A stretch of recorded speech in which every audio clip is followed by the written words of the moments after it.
His name was Alex James.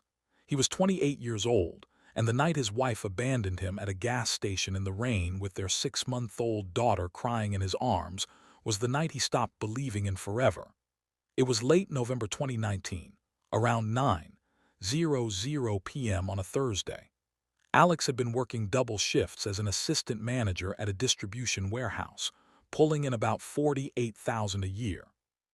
Not much for a family of 3 in Seattle, but he'd been making it work. His wife, Vanessa, had always wanted more. More money, more attention.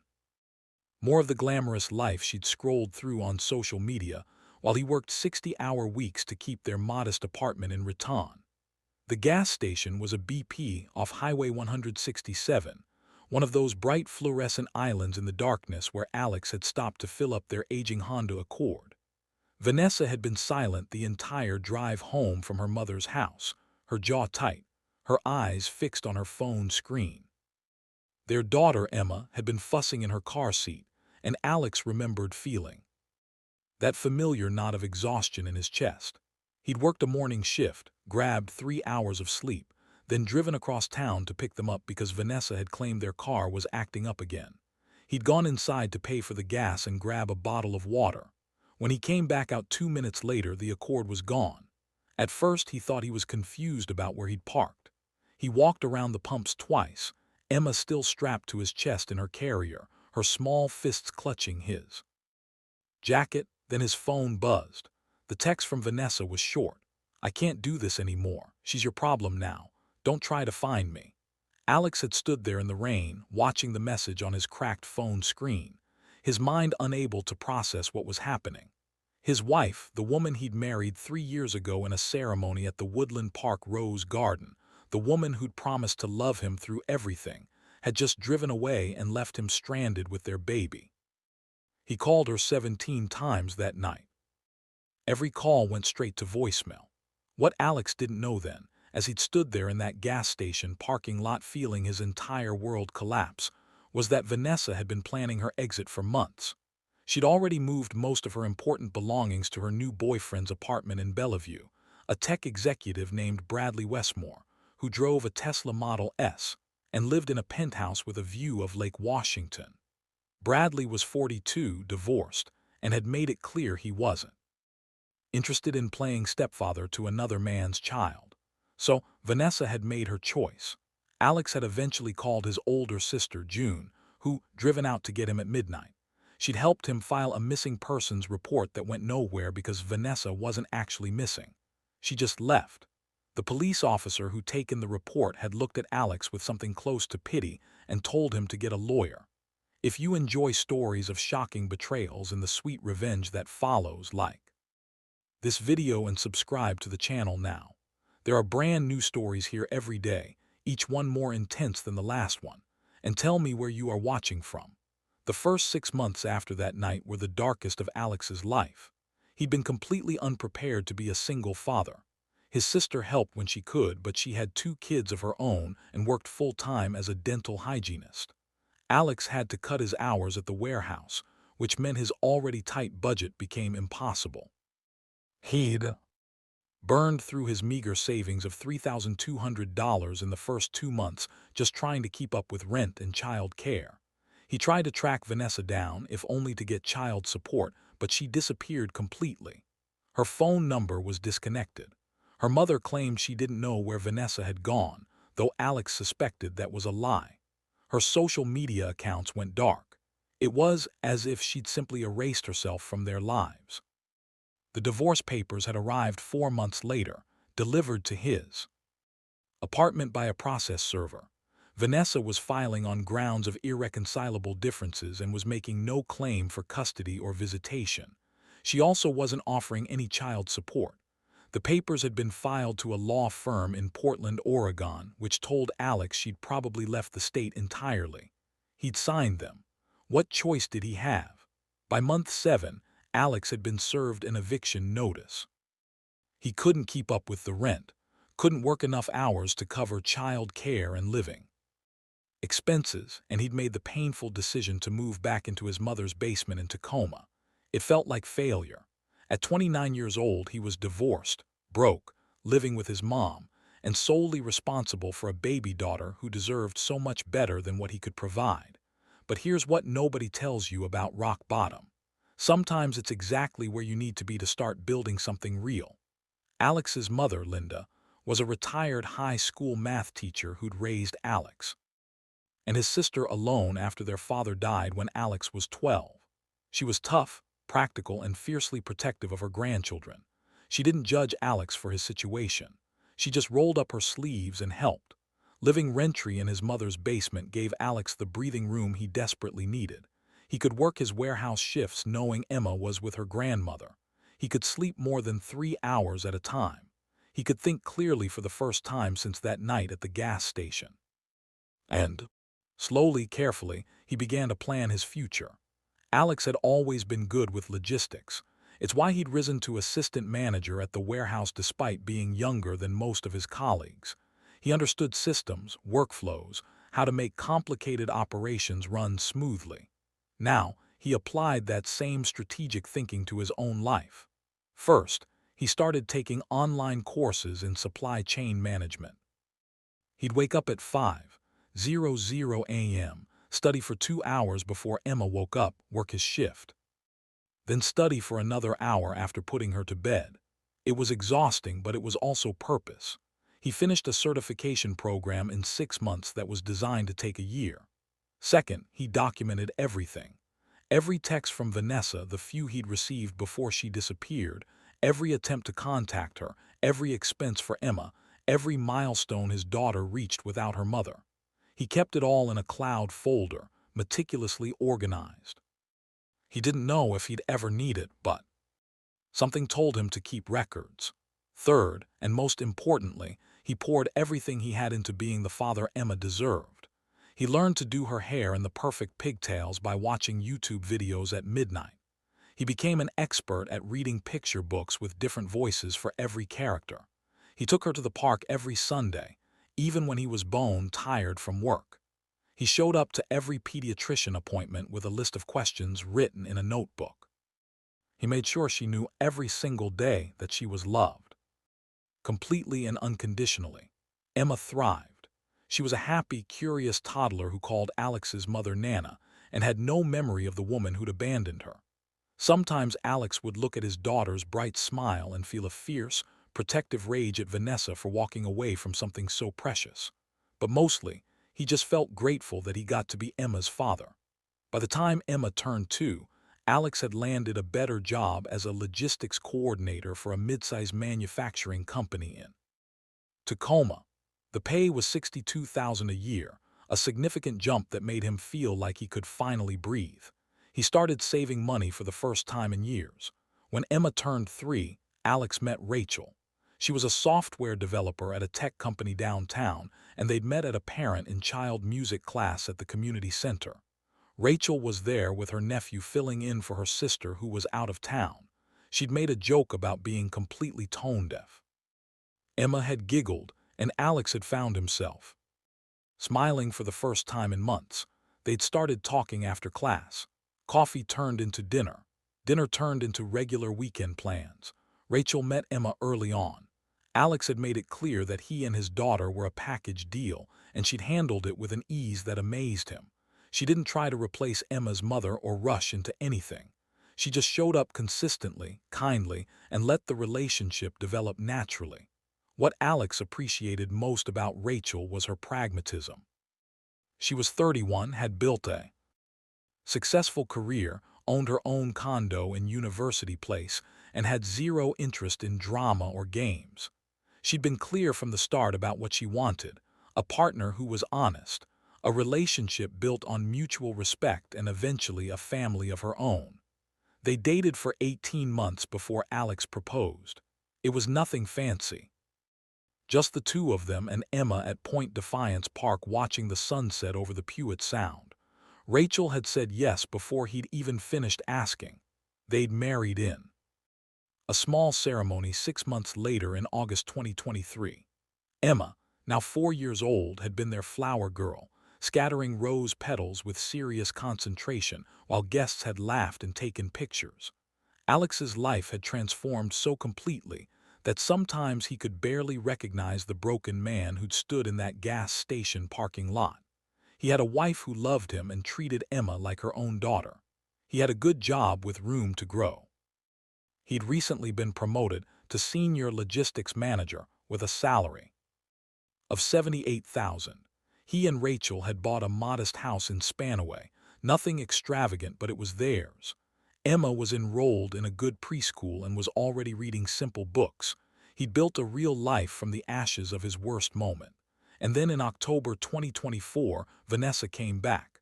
The private investigator had found Alex through his mother's address. Apparently, Vanessa had hired someone to track him down.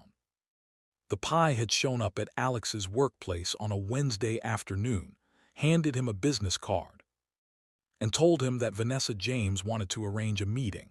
Alex had stood there in his office holding that card, feeling a cold rush of adrenaline he hadn't experienced in years. "Why?" he'd asked. The investigator had shrugged. "Not my business to know. She just asked me to make contact and see if you'd be willing to meet." Alex had gone home that night and told Rachel everything. They'd sat at their kitchen table while Emma played with blocks in the living room, and he'd shown her the business card with a phone number scrolled on the back. "What do you want to do?" Rachel had asked. "I don't know," Alex had admitted.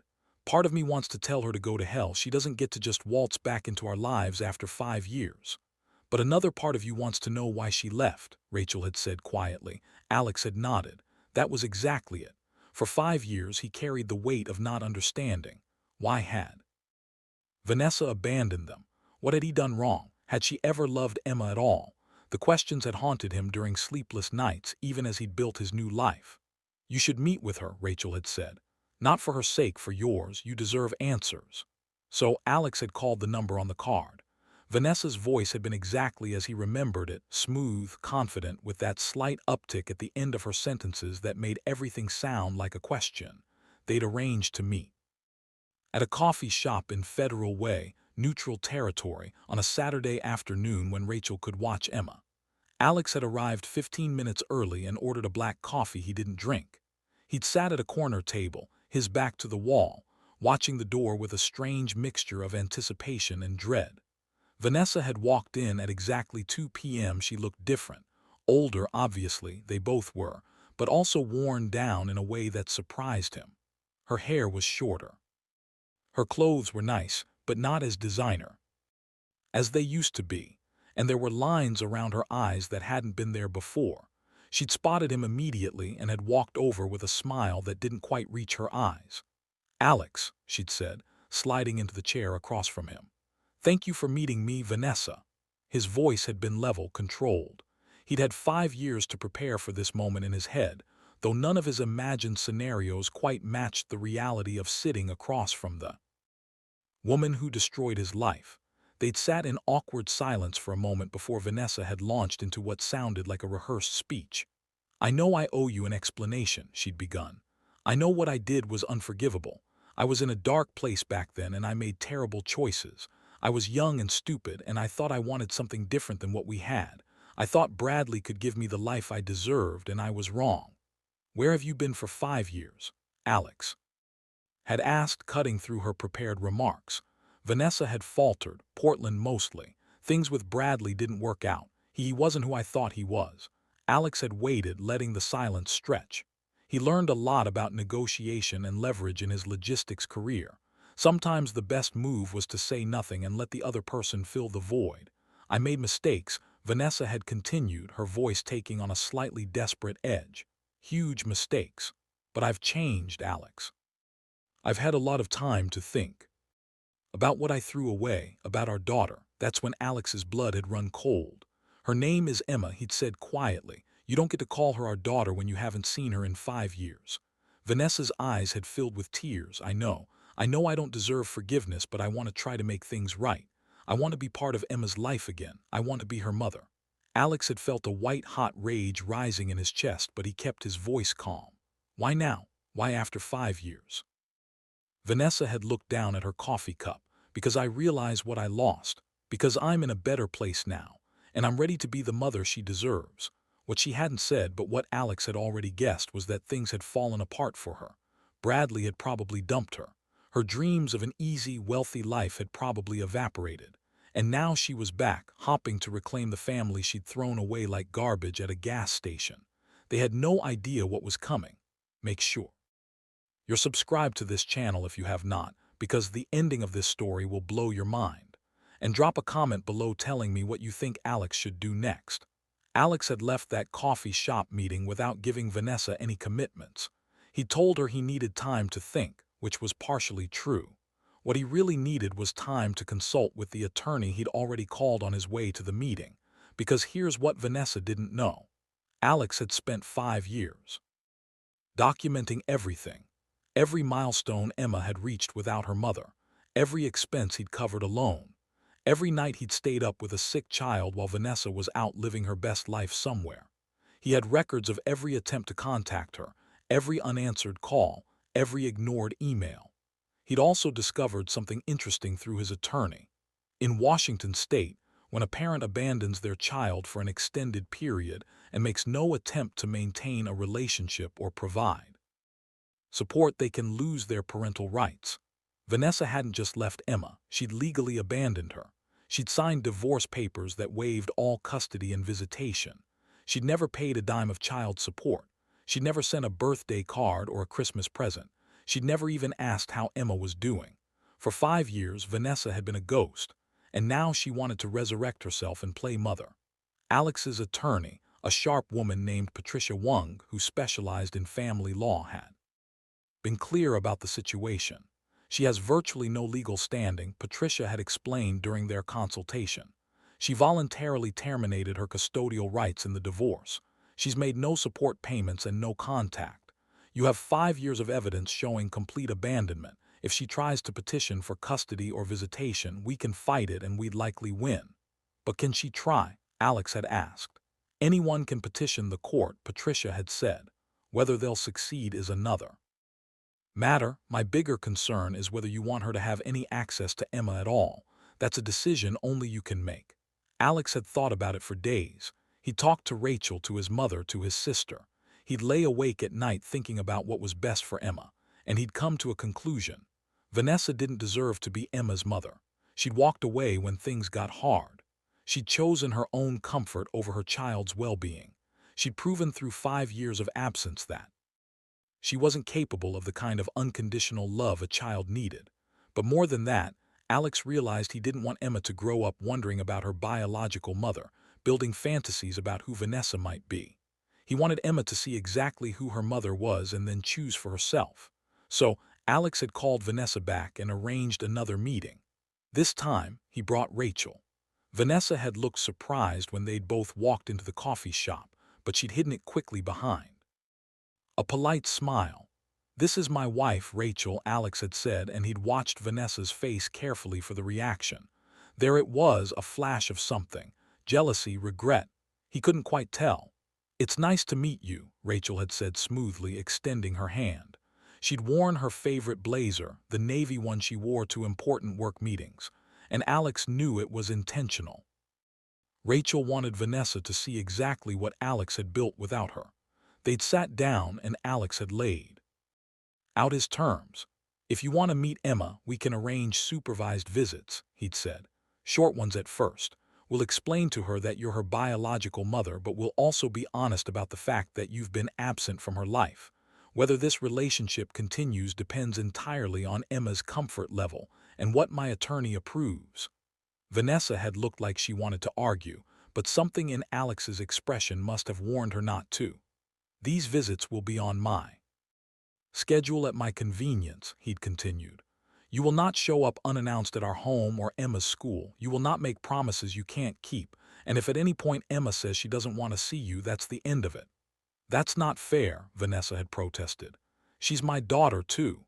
"No," Alex had said, his voice like steel. "She's my daughter. You gave up that right when you left her at a gas station in the rain. This is the only offer you're going to get, Vanessa. Take it or leave it." What happened next shocked everyone. Vanessa had taken the deal, though Alex could see the resentment simmering behind her eyes. They'd scheduled the first visit for a Saturday morning at a park near Alex's house, public controlled, with Alex and Rachel both present. Alex had spent the night before trying to figure out how to explain the situation to Emma. How did you tell a 5-year-old that her mother, who she'd never known existed beyond vague explanations about some mommies not being able to stay, was suddenly coming back? He and Rachel had sat Emma down on Friday evening in the living room of their modest house.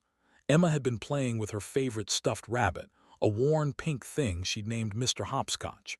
"Sweetheart," Alex had begun carefully, "we need to talk to you about something important." Emma had looked up at him with those wide, trusting eyes that made his heart ache. She had his dark hair and his serious expression, but her smile was all her own, bright and uninhibited in a way Alex had never been. "Am I in trouble?" she'd asked, and Rachel had laughed softly. "No, baby, you're not in trouble, but tomorrow we're going to meet someone special, someone who was part of your life a long time ago." They'd explained it as gently as they could, that before Rachel, before their house in Spanaway, Alex had been married to someone else, that Emma had been born from that marriage, that her biological mother had made some very hard choices when Emma was a baby, choices that meant she hadn't been able to be Emma's mommy, but now she wanted to meet Emma. Emma had processed this with the remarkable pragmatism of children. "So I have two mommies like Aiden at school." "Not exactly," Rachel had said carefully. "I'm your mom. The person we're meeting tomorrow, she's your birth mother. But families can look lots of different ways, and what matters is who shows up and loves you." "Will she love me?" Emma had asked, and Alex had felt his chest tighten. "I don't know, sweetheart," he'd said honestly, "but I know your mom and I love you more than anything in the world, and nothing that happens tomorrow will ever change that." Emma had seemed satisfied with that answer and had gone back to playing with Mr. Hopscotch, but Alex had seen Rachel wipe tears from her eyes when Emma wasn't looking. Saturday morning had arrived with that peculiar Pacific Northwest weather. Cold but clear, the kind of day where you could see Mount Rainier perfectly from certain angles. Alex had driven them to Point Defiance Park, to a playground area he'd scouted out earlier that week. He wanted Emma to have familiar equipment nearby, something to do if the conversation got awkward. Vanessa had arrived 10 minutes late, driving a Honda CR-V that had seen better days. A far cry from the Tesla she'd probably imagined she'd be driving when she'd run off with Bradley. She dressed carefully, Alex noticed. Nice jeans, a cream-colored sweater hairstyled. She was trying to make a good impression. Emma had been playing on the swings when Vanessa approached. Alex had pointed her out. "That's her, the woman in the cream sweater," and watched his daughter's reaction carefully. Emma had looked at Vanessa with curious but cautious eyes. Children have good instincts about people, and Emma was no exception. "Hi, Emma," Vanessa had said, kneeling down to Emma's level in a move that seemed practiced. "It's so nice to finally meet you. I'm Vanessa. My daddy says you're my birth mother," Emma had said matter-of-factly. "How come I never met you before?" Vanessa had glanced at Alex, clearly unprepared for such a direct question.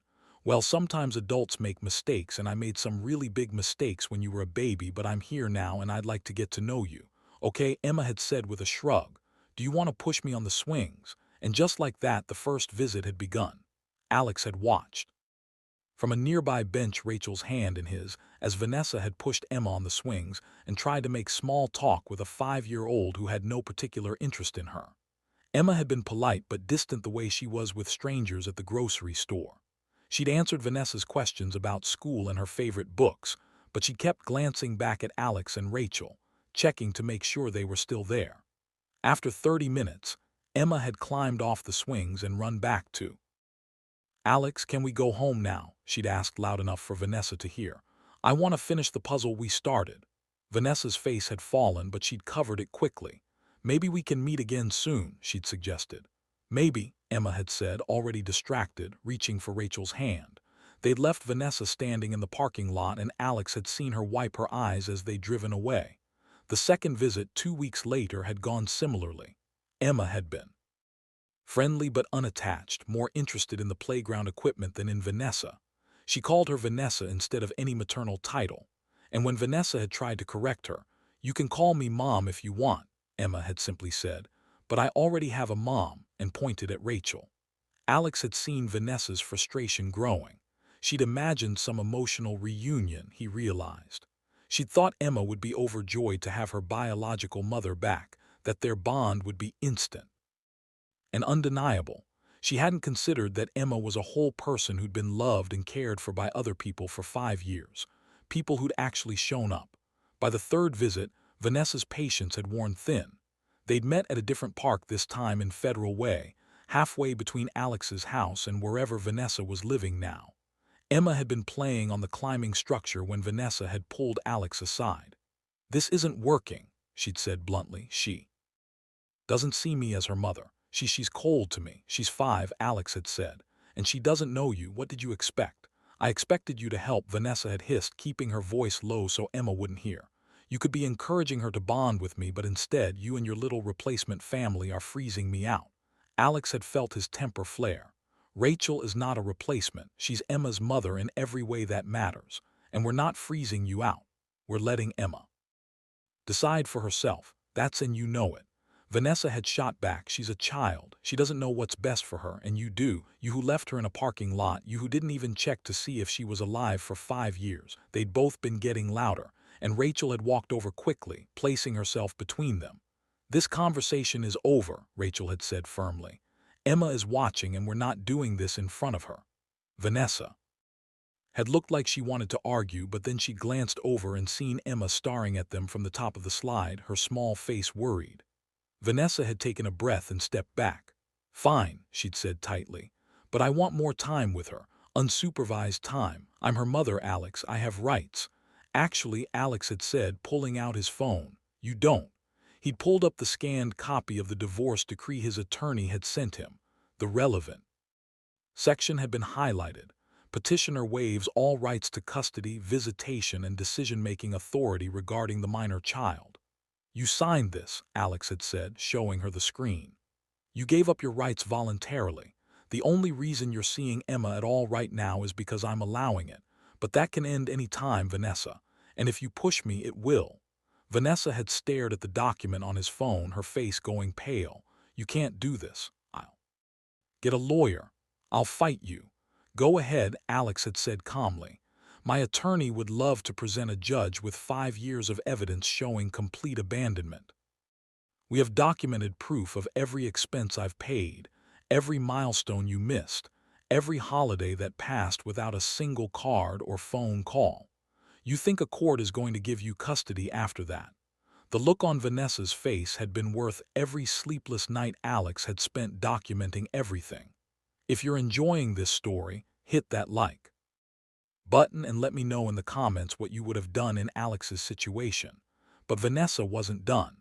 Alex had underestimated her desperation, or maybe her delusion that she deserved a second chance without consequences. 2 weeks after that confrontation, Alex had received a letter from an attorney in Seattle. Vanessa was petitioning the court for a modification of custody arrangements, claiming she'd been coerced into signing away her rights while in a vulnerable mental state. She was requesting joint custody and arguing that it was in Emma's best interest to have a relationship with her biological mother. Alex had immediately forwarded the letter to Patricia Wong, his attorney, who'd called him within an hour. "This is exactly what we expected," Patricia had said, her voice steady and professional. "She has no case, but that doesn't mean she won't try. We'll need to respond formally, and I'll need you to gather all those documents we discussed. Every single piece of evidence showing the abandonment. I have it all," Alex had said. "Everything is organized in cloud storage." "Good. Then we're going to bury her." The next 3 months had been a blur of legal proceedings. Vanessa had gotten herself a lawyer. Not a good one, Alex's attorney had noted. Probably someone working on a contingency fee who thought they could win a sympathetic hearing. And they'd filed motion after motion. They'd claimed Vanessa had suffered from undiagnosed postpartum depression when she'd left. They'd argued that Bradley had been emotionally abusive and had coerced her into abandoning Emma. They'd suggested that Alex had hidden Emma from Vanessa and prevented contact. Each claim had been demolished by evidence. Patricia had submitted the text message Vanessa had sent the night she left. "She's your problem now." No mention of mental health, just cruelty. They'd submitted phone records showing 0 attempts by Vanessa to contact Alex in 5 years. Not one call, not one text until she'd hired that pie. They'd submitted financial records showing Vanessa had never paid a dime of child support. never contributed to Emma's care in any way. They'd submitted affidavit from Alex's mother, his sister, Emma's pediatrician, and Emma's preschool teacher, all testifying to Alex's excellent care of his daughter and Vanessa's complete absence. And then came the depositions. Alex had to sit across a table from Vanessa and her attorney and answer questions about the breakdown of his marriage, about that night at the gas station, about his finances in his current marriage and his parenting. It had been excruciating, but he'd stayed calm and factual, just like Patricia had coached him. Vanessa's deposition had been a disaster for her case. Under oath, she'd been forced to admit she'd been having an affair with Bradley before she'd left Alex. She'd admitted that Bradley had told her he didn't want children around. She'd admitted she'd chosen to leave rather than end the relationship with Bradley. She'd admitted she'd made no attempt to contact Emma for 5 years, even after things with Bradley had ended. "And why did your relationship with Mr. Westmore end?" Patricia had asked during the deposition. Vanessa had shifted uncomfortably. "He met someone else, someone younger. So he left you the same way you left your husband and infant daughter." Objection. Vanessa's attorney had interjected weakly. Relevance. "I'm establishing a pattern of Miss James' decision-making when relationships become inconvenient," Patricia had said smoothly. The deposition had gone on for hours, and by the end Vanessa had been in tears, her story full of holes and contradictions. But the most damning moment had come when Patricia had asked a simple question. "Miss James, in the 5 years since you left Emma, how much money have you saved for her future? College fund, anything like that?" Vanessa had hesitated. "I was going through a difficult financial time." That's not an answer. "How much money have you saved or set aside for your daughter?" "None," Vanessa had finally admitted, "but I was planning to." No further questions. The court hearing had been scheduled for late February 2025. Alex had taken the day off work, worn his best suit, and sat in a King County courtroom while a judge reviewed the mountains of evidence Patricia had assembled. Vanessa had shown up with her attorney wearing a conservative dress in minimal makeup, trying to look like a reformed woman who'd made mistakes but deserved forgiveness. The judge, a woman in her 60s named Marianne Foster, had read through everything with an expression that gave nothing away. Then she looked up at Vanessa. "Max James, I've reviewed your petition and all the evidence submitted by both parties. I'm going to be very direct with you. This is one of the clearest cases of voluntary abandonment I've seen in 20 years on the bench." Vanessa had started to speak, but Judge Foster had held up a hand. "You left your infant daughter at a gas station with her father and drove away. You sent a text message saying she was his problem. You made 0 attempts to contact your child for 5 years. You paid 0 child support. You didn't attend a single doctor's appointment, birthday party, or parent-teacher conference. You signed divorce papers that explicitly waived all your parental rights. And now you want to claim that you were coerced or mentally ill." "Your Honor, I've changed," Vanessa had said, her voice breaking. "I made terrible mistakes, but I want to be part of my daughter's life now." "What you want is irrelevant," Judge Foster had said sharply. "What matters is what's best for the child. And based on everything I've seen, you have demonstrated no capacity for consistent, selfless parenting. Mr. James has provided excellent care for his daughter. She's thriving in a stable home with 2 parents who have shown up for her every single day. I see no compelling reason to disrupt that." Judge Foster had looked down at her papers and made a note. "The petition for modification of custody is denied. Furthermore, I'm granting Mr. James' counter-petition to terminate your parental rights entirely. You will have no legal claim to this child." Vanessa had made a sound like she'd been punched.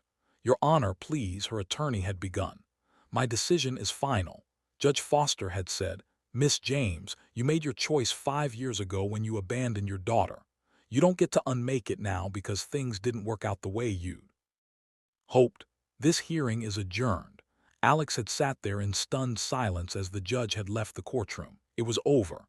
Vanessa had no claim to Emma. His daughter was safe. He looked over at Vanessa, who'd been sitting at the other table with tears streaming down her face. For a moment, just a moment, he'd felt a flash of pity. She destroyed her own life with her choices, and now she had to live with the consequences. But then he'd thought about that night at the gas station, about the hundreds of nights he'd stayed up alone with a crying baby, about the birthday parties and first words and scraped knees that Vanessa had chosen to miss, and the pity had evaporated. She'd made her bed, now she could lie in it. After the hearing, Alex had taken Rachel out to dinner at a nice restaurant in Tacoma, Anani's overlooking the water. They got a table by the window and ordered the good wine, the kind Alex normally would have said was too expensive. But that night, nothing felt too expensive. It's really over, Rachel had said, raising her glass. She can't hurt Emma anymore. She can't, Alex had agreed, clinking his glass against hers. Emma's ours. Legally, finally completely ours. They'd sat there watching the lights reflect off the Pewit Sound, and Alex had felt something he hadn't felt in years, peace. But the story wasn't quite finished yet. 3 months later, in May 2025, Alex's phone had buzzed with an unknown number. He'd almost ignored it, probably spam, but something had made him answer. "Hello, Alex James," an unfamiliar woman's voice speaking. "My name is Jennifer Hartwell. I'm a social worker with the State of Oregon Department of Human Services. I'm calling about Vanessa James." Alex's stomach had dropped. "What about her?" "Miss James listed you as an emergency contact on some paperwork, though I understand you're no longer married. I'm calling to inform you that she's been hospitalized following a suicide attempt. She's stable now, but she's asking if she can speak with you." Alex had felt like he'd been hit by a truck. A suicide attempt. Yes. She was found by a neighbor and brought to Portland General Hospital. She's receiving mental health treatment now, but she specifically requested that someone contact you. Alex had closed his eyes. Even now, even after everything, Vanessa was pulling him back into her orbit. "I don't think that's a good idea," he'd said carefully. "We're not in contact anymore." "I understand," Jennifer had said sympathetically. "I just needed to pass along the message. If you change your mind, here's my number." Alex had hung up and sat in his car in the warehouse parking lot for 20 minutes, staring at nothing. He told Rachel about the call that evening. She'd listened quietly, then asked the question he'd been asking himself all afternoon. "Do you want to go see her?" "No," Alex had said immediately, then more honestly. "I don't know. Part of me thinks she's exactly where she belongs, dealing with the consequences of her choices, but another part of me feels bad." Rachel had finished. "Because you're a good person who doesn't like seeing people suffer, even people who hurt you. Is that stupid?" "No," Rachel had said, "it's human, but you don't owe her anything, Alex. You especially don't owe her your emotional energy or your peace of mind. She made her choices. You're not responsible for saving her from them." Alex had thought about it for 2 more days. Then he'd made a decision. He'd driven to Portland on a Saturday alone. Rachel had offered to come, but he'd wanted to do this by himself. He'd needed to close this chapter of his life on his own terms. The hospital room had been sterile and white, and Vanessa had looked small in the bed, hooked up to IVs and monitors. She'd looked up when he'd walked in, and something in her expression had crumbled. "You came," she'd whispered. "I came," Alex had said, staying near the door. "But I'm not staying long. I just wanted to make sure you were okay." "I'm not okay," Vanessa had said, tears starting to fall. "I've ruined everything, Alex, everything. I lost you, I lost Emma, I lost every good thing I ever had, and I can't get any of it back." "No," Alex had agreed quietly, "you can't. I'm so sorry," she'd sobbed. "I'm so sorry for what I did, for leaving you both, for being such a terrible person. I don't know how to live with it." Alex had stood there, watching this woman who'd once been his whole world fall apart, and he'd felt nothing. Not anger, not satisfaction, not even pity anymore, just a kind of distant sadness for all the wasted years and broken promises. "Vanessa," he'd said gently, "you can't go back and unmake your choices. None of us can, but you can decide who you want to be from this point forward. You can get help. You can work on yourself. You can try to become someone you're proud of, not for me, not for Emma. For yourself." "How?" Vanessa had asked, her voice broken. "How do I do that?" "That's something you have to figure out on your own," Alex had said. "But I can tell you this. Staying focused on what you lost isn't going to help you. The only way forward is to actually move forward." They'd talked for another 20 minutes. Alex had told her about Emma carefully, without details, but enough to let Vanessa know that her daughter was happy and loved and thriving. He told her that he hoped she'd get better, that he didn't wish her harm, but that she couldn't be part of their lives. "I understand," Vanessa had said quietly. "Thank you for coming, you didn't have to." "No," Alex had agreed. "I didn't." He'd left the hospital feeling lighter somehow. He'd said what he'd needed to say, seen what he'd needed to see. Whatever happened to Vanessa now was her own responsibility.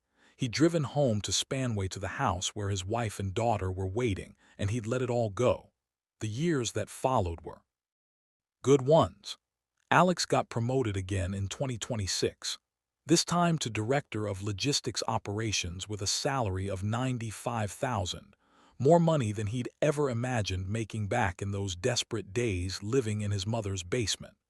Rachel's career at the tech company flourished, and they'd been able to refinance their house and build out a proper playroom for Emma.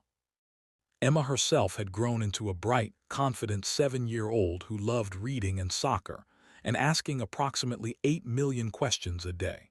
She'd started calling Rachel Mom without any prompting, and when her second-grade class had done a family tree project, she'd drawn Alex, Rachel, her grandmother Linda, her Aunt June, and her cousins without a second thought. That was her family. Those were the people who showed up. Vanessa had become a distant memory, someone who occasionally crossed Alex's mind but no longer carried any emotional weight. He'd heard through the grapevine his former mother-in-law had reached out once, trying to guilt him into letting Vanessa see Emma, that she'd moved back to Seattle and was working as a receptionist somewhere. She'd apparently gotten treatment after the hospitalization and was doing better. Alex was glad for her in an abstract way, but he had no desire to reconnect. His life was full without her in it. Then came November 2029. It was a regular Saturday, nothing special planned. Alex and Rachel had taken Emma to the Costco in Lakewood to stock up on groceries and grab lunch at the food court, one of Emma's favorite weekend activities because she loved their pizza. They'd filled their cart with the usual suburban staples: bulk cereal, a rotisserie chicken, enough lacquer to supply a small army. They'd been in the checkout line, Emma chattering about her upcoming soccer tournament, when Alex had heard someone say his name. Alex. Alex James. He turned around and found himself face to face with Bradley Westmore. The man looked older. He'd be pushing 55 now, with distinguished gray at his temples and designer glasses that probably cost more than Alex's monthly grocery budget. He was wearing expensive casual wear, the kind of artfully distressed jeans and cashmere sweater that only wealthy people could pull off. And he had his arm around a woman who looked to be in her mid-30s, blonde and polished. "Bradley," Alex had said, surprised, making his voice come out flat. "It's been a while." 10 years at least, Bradley had said with that easy smile of someone who'd never really faced consequences for anything. "Almost didn't recognize you. You look great, man, really great." Alex had been acutely aware of Rachel standing beside him, her hand tightening slightly on the shopping cart handle. Emma had stopped talking and was looking up at the stranger with curious eyes. "This is my wife, Tiffany," Bradley had continued, gesturing to the blonde woman. "And this is, I'm sorry, I don't think I know your wife's name." "Rachel," Alex had said shortly. "And this is our daughter." "Emma?" Bradley's eyes had flicked to Emma, and something had crossed his face. Recognition, maybe, or guilt. He'd known who Emma was, Alex realized. He'd known about the baby Vanessa had abandoned to be with him. "Beautiful family," Bradley had said, and it had sounded genuine, which somehow made it worse. "Are you still in Seattle, Tacoma area?" Alex had said, not offering more details. "We're in Bellevue," Tiffany had chimed in, her voice bright and oblivious. "Bradley just made partner at his firm. We're celebrating with a kitchen renovation. Did you see those Italian marble countertops by the entrance? We're thinking of doing something similar." Alex had felt Rachel's hand on his arm, a gentle reminder to keep his cool. "Congratulations," he'd said to Bradley. "Sounds like things worked out well for you." There had been a beat of awkward silence. Bradley had shifted his weight, and for the first time he'd looked uncomfortable. "Listen, Alex," he'd said, lowering his voice slightly. "I know this is random, but I actually wanted to reach out to you a while back about what happened with Vanessa." Alex had felt his jaw tight. "What about it?"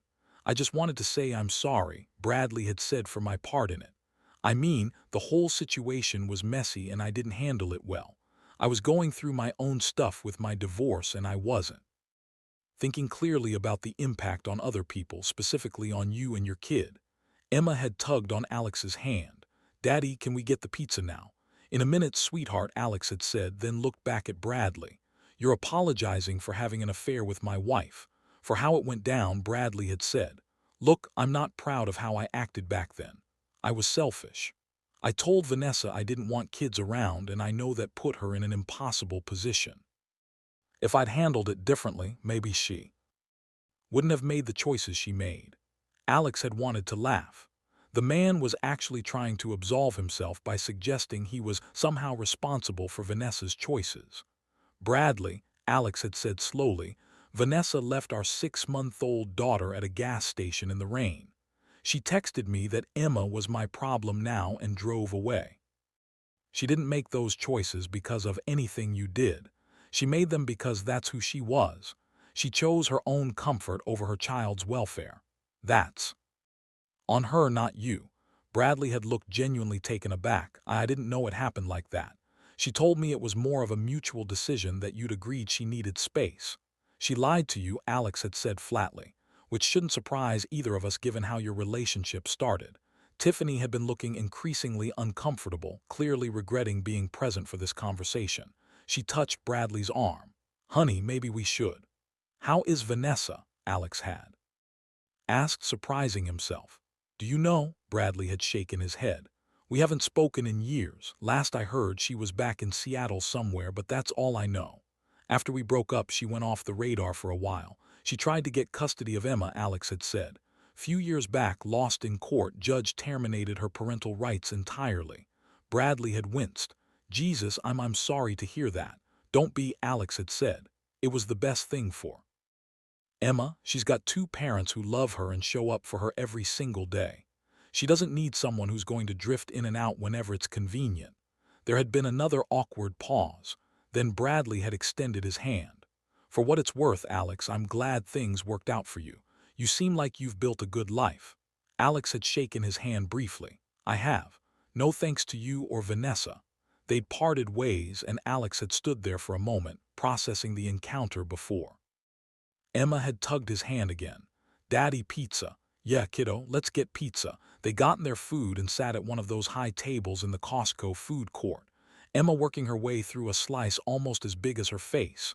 Rachel had waited until Emma was distracted before leaning over. You okay? She'd asked quietly. Yeah, Alex had said, and he'd been surprised to find it was true. Running into him was weird, but it doesn't really matter anymore. That whole part of my life feels like it happened to someone else. It did in a way. Rachel had said, you're not the same person you were then. She'd been right. The Alex who'd stood in that gas station parking lot 10 years ago, broken and terrified and alone, was gone. He'd been replaced by someone stronger, someone who'd fought for his daughter and won. Someone who'd built a real life from nothing. But the universe apparently wasn't done throwing curveballs his way. 2 weeks after the Costco encounter, Alex had been at work when he'd gotten a call from an unknown number. Normally, he'd let it go to voicemail, but something had made him answer. Mr. James, this is Detective Sarah Park with the Seattle Police Department. I'm calling about Vanessa James. I understand she's your ex-wife. Alex's heart had started pounding. What happened? Is she okay? She's fine, Detective Park had said quickly, but she's been the victim of a crime and your name came up during our investigation.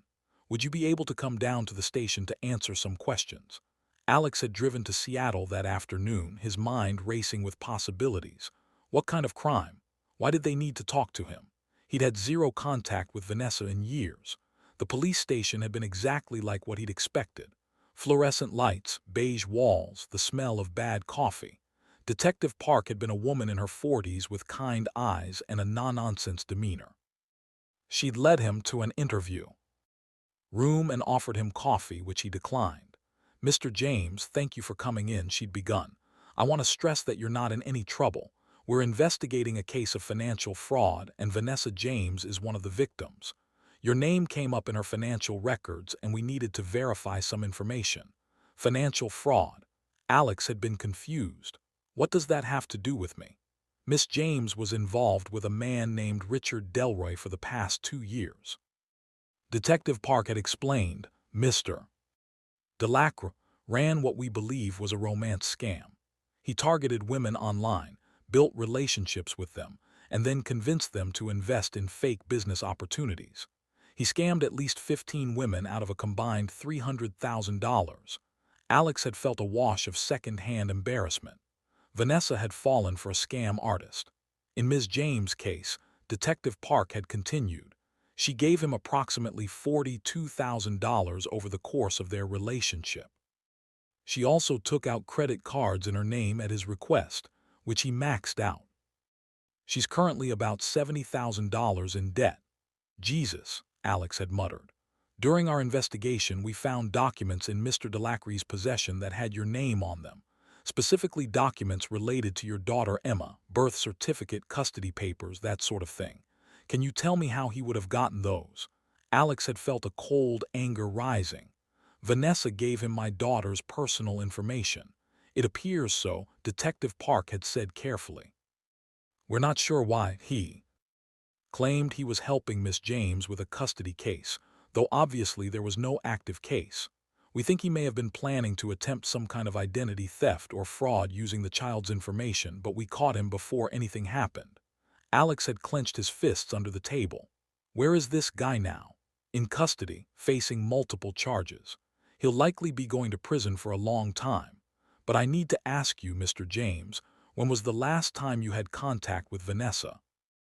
James, Alex had told her everything. The gas station abandonment, the court case, the termination of parental rights, the brief hospital visit, and then nothing for years. He'd explained that Vanessa had no legal claim to Emma and shouldn't have had access to any documents related to her. Detective Park had taken notes throughout, nodding occasionally. It seems like Miss James kept copies of documents from before the court terminated her rights, she'd said. Technically not illegal since they were hers at one point, but definitely concerning that she shared them with someone who was clearly a criminal.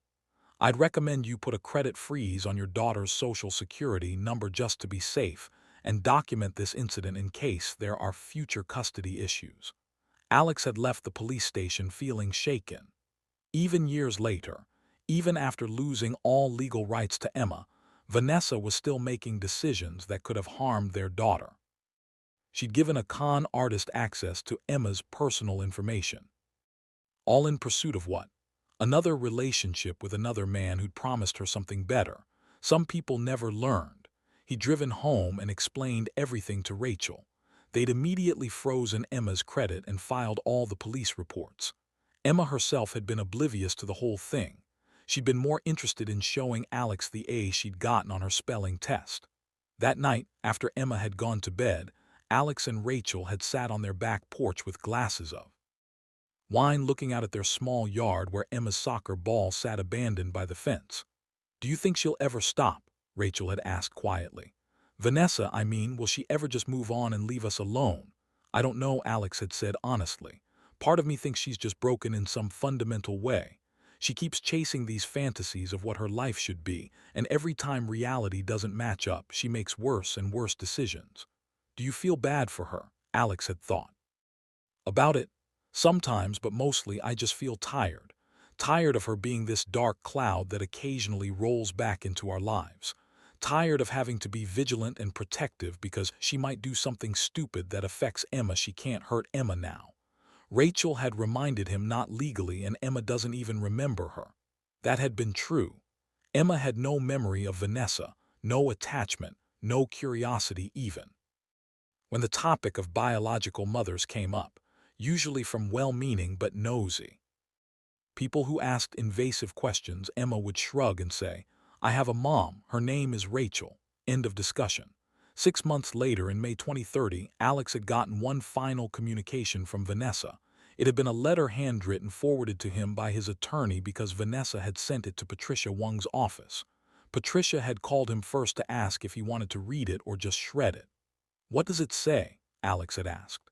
It's an apology letter, Patricia had said. Pretty long, lots of regrets and acknowledgments of her mistakes. No requests for contact, no legal maneuvering, just an apology. Send it to me. Alex had decided. I'll read it. The letter had arrived 2 days later. Alex had waited until he was alone to open it, sitting in his car during his lunch break. "Dear Alex, I don't expect you to read this. I don't expect you to respond. I definitely don't expect you to forgive me. But my therapist says I need to try to make amends to the people I've hurt, even if those amends aren't accepted. So here I am. I've spent the last year in intensive therapy working through why I make the choices I make. I've been diagnosed with several things: borderline personality disorder, attachment issues stemming from my childhood, a pattern of self-sabotage that keeps repeating. None of these diagnoses excuse what I did to you and Emma. They just help explain it. I abandoned my daughter at a gas station. I drove away from my baby because I thought a man who I barely knew could give me a better life than the one I had with you. I was selfish, delusional, and cruel. There's no other way to say it. You were a good husband, you worked hard, you were faithful, you tried your best to make me happy. I repaid that by betraying you in the worst possible way. You were a good father, you are a good father. Emma is lucky to have you. I know I lost the custody case. I know my rights were terminated. I know that Emma doesn't know me and doesn't need me in her life. I'm not writing this to try to change any of that. I'm writing because you deserve to hear me say that I was wrong about everything. You told me once at the hospital that I needed to become someone I could be proud of. You were right. I'm trying. I'm working a regular job, going to therapy twice a week, staying away from men who promise me the world. I'm learning to be okay with an ordinary life. It's harder than I thought it would be. I got scammed recently, lost a lot of money, got into a lot of debt.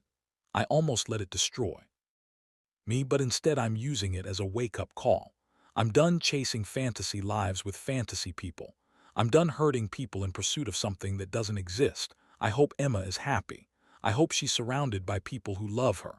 I hope she never knows what it's like to have a mother who abandoned her. If Rachel is good to her, then I'm grateful. Emma deserves a mother who shows up. I don't expect anything from you.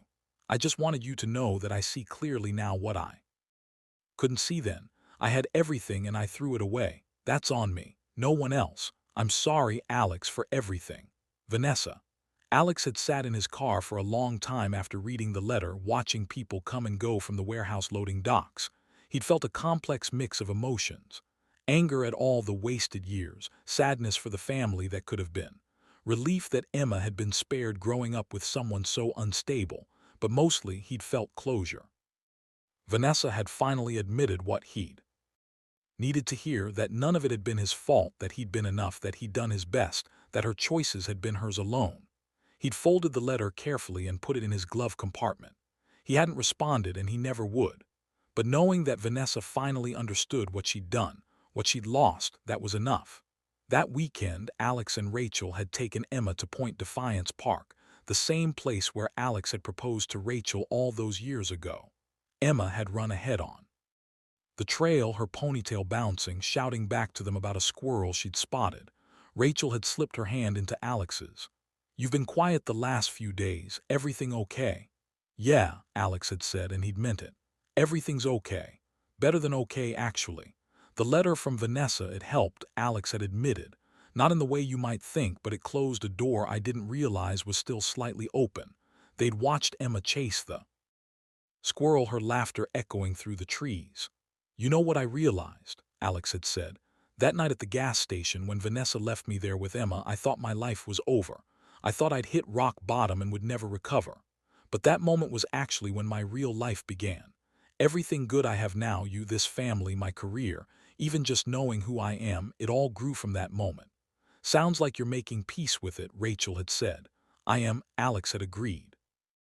"Because I finally understand that Vanessa leaving wasn't the worst thing that ever happened to me. It was the best thing that ever happened to Emma." Emma had run back to them, breathless and excited, demanding they come see the squirrel's nest she'd found. Alex had scooped her up, making her shriek with laughter, and carried her on his shoulders to see the discovery. In that moment, walking through the park with his daughter on his shoulders and his wife by his side, Alex James felt something he hadn't felt in years: complete gratitude for exactly how his life had turned out. Because here's what he learned through all of it: the abandonment, the struggle, the legal battles, the confrontations with the past. Sometimes the people who walk away from you are doing you the greatest favor of your life. They're removing themselves so that the right people can find you. They're clearing the path for the family you're meant to have. Vanessa had left because she was chasing a fantasy. But in leaving, she'd made room for someone real, someone who stayed, someone who showed up every single day through tantrums and doctor's appointments and soccer games and homework struggles and all the beautiful, mundane moments that make up a real family. Emma would grow up knowing she was chosen, not just by Alex, who'd fought like hell to keep her, but by Rachel, who chosen to love a child who wasn't biologically hers, but was hers in every way that mattered.